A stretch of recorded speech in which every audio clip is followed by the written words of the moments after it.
آج کی اس ویڈیو میں ہم آپ کو بلیوں کے بارے میں ایسے حقائق بتائیں گے جن کو جان کر آپ حیران ہو جائیں گے۔ ناظرین، بلیوں کا شمار ان چند پالتو جانوروں میں کیا جاتا ہے جو لوگوں کو بے حد پسند ہیں۔ اگرچہ اسلام میں بلی حلال نہیں ہے، لیکن اس کو پاکیزہ اور طاہر حیوانات میں شمار کیا جاتا ہے۔ ایک سائنسی اندازے کے مطابق انسان نے بلی کو 10,000 سال پہلے سدھایا یا پالتو بنایا تھا۔ بلی آج کے دور میں سب سے عام پالتو جانوروں میں سے ایک ہے۔ افریقی جنگلی بلیوں کی کئی اقسام کو پالتو بلی کے آباء و اجداد سمجھا جاتا ہے۔ بلیوں کو پہل شاید اس وجہ سے سدھایا گیا تھا کہ یہ چوہے کھاتی تھیں اور اکثر اوقات جہاں اناج محفوظ کیا جاتا ہے وہاں انہیں پالا جاتا تھا، لیکن بعد ازاں ان کو انسان کے دوست اور پالتو جانور کے طور پر بھی پالا جانے لگا۔ پالتو بلیوں کے جسم پر لمبے یا چھوٹے بال ہوتے ہیں جن کی بنیاد پر ان کی اقسام اور نسلوں کا تعین کیا جاتا ہے۔ اب اگر بلیوں کی شرعی حیثیت کی بات کی جائے تو آپ صلی اللہ علیہ وآلہ وسلم نے ان سے حسن سلوک کی تاکید کی ہے۔ ایک روایت میں ہے کہ سیدنا عبداللہ ابن عمر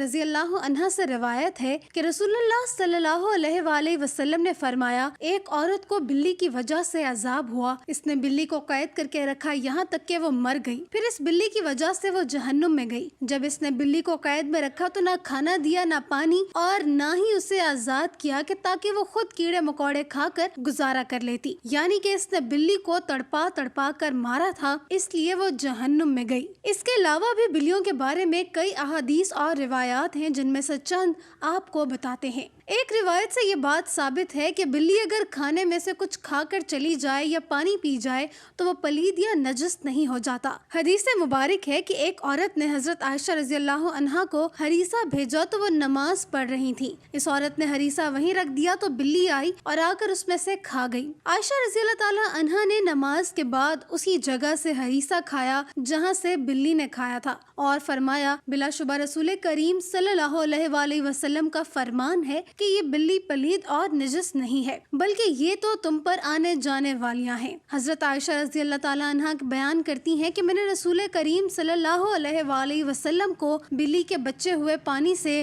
وضو کرتے ہوئے دیکھا ہے۔ اب اگر گھر میں بلی پالنے کے سوال کی بات کریں تو فقہاء کا کہنا ہے کہ گھر میں بلی پالی جا سکتی ہے، ایسا کرنے میں کوئی حرج نہیں، کیونکہ بلی نہ ہی موذی جانور ہے نہ ہی نجس ہے۔ ہر شخص کو معلوم ہے کہ اس میں کوئی نقصان نہیں، بلکہ بلی گھر میں رکھنا فائدہ مند ہے۔ یہ گھر میں پیدا ہونے والے کیڑے مکوڑے اور چوہے وغیرہ کھا جاتی ہے۔ بلیوں کو قدیم دور کے بعد مشرق قریب میں عقیدت دی گئی اور اسلام نے اس روایت کو اپنے بہترین انداز میں اپنا لیا، جو کہ اس عقیدت سے بالکل ہٹ کر ہے جو کہ دیگر قدیم مذاہب میں بلی کو دی گئی۔ کچھ مذاہب میں بلی کو ناپاک سمجھا جاتا ہے تو کچھ مذاہب میں اسے حلال جان کر کھایا بھی جاتا ہے، جبکہ اسلام نے ایک طرف ان کا گوشت کھانے سے منع کیا ہے اور دوسری طرف ان کے ساتھ پیار، محبت اور حسن سلوک کرنے کی تلقین بھی کی ہے۔ جیسے ایک صحابی کی کنیت ہی ابو ہریرہ یعنی کہ بلیوں والا پڑ گئی تھی۔ حضرت ابو ہریرہ کے نام کے بارے میں مورخین میں اختلاف ہے۔ کچھ نے لکھا ہے کہ آپ کا نام اسلام لانے سے قبل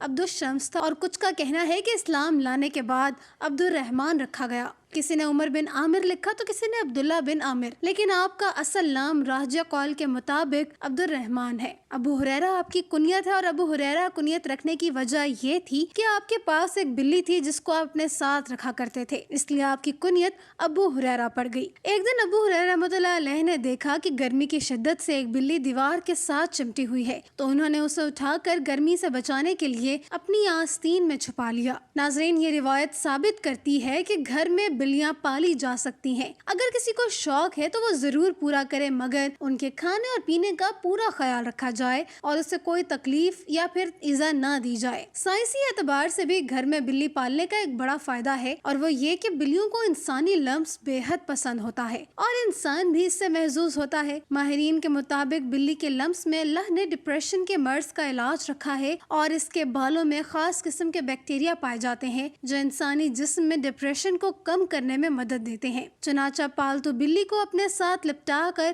بٹھانا یا سلایا جائے، اس سے نہ صرف آپ کی بلی خوش رہے گی بلکہ آپ کو ڈپریشن سے بھی نجات دلائے گی۔ اب ہم آپ کو بلیوں کے بارے میں کچھ مزید معلومات بتاتے ہیں جو ماہرین کے تجربات کے بعد سامنے آئیں۔ ویسے تو یہ معلومات سب کے لیے دلچسپ اور حیرت انگیز ہیں، لیکن جنہوں نے بلیاں پال رکھی ہیں ان کے لیے انتہائی فائدہ مند ہے۔ ماہرین کے مطابق بلیوں کی اوسط عمر 13 سے 17 سال ہوتی ہے، مگر اکثر بلیاں 20 سال کی عمر تک پہنچ جاتی ہیں۔ دو بلیاں آپس میں کبھی بھی میاؤں کر کے بات نہیں کرتی۔ جب بھی آپ کی بلی میاؤں کرے تو جان لیں کہ وہ آپ سے ہی مخاطب ہے۔ اس کے علاوہ بلیوں کی مونچھوں کے متعلق ایک عام تاثر پایا جاتا ہے کہ ان کے ذریعے بلیاں اپنا توازن برقرار رکھتی ہیں، لیکن ایسا تاثر بالکل غلط ہے، بلکہ ماہرین کا کہنا ہے کہ بلیوں کی مونچھوں میں ایک سینسر ہوتا ہے جو جگہ کے فاصلے اور مختلف اشیاء کے سائز کا پتہ لگاتی ہیں اور بلیوں کو آگاہ کرتی ہیں۔ حتیٰ کہ اندھیرے میں بھی بلیاں اپنی مونچھ کے ذریعے کسی بھی فاصلے یا کسی بھی چیز کے سائز کا پتہ چلا لیتی ہیں۔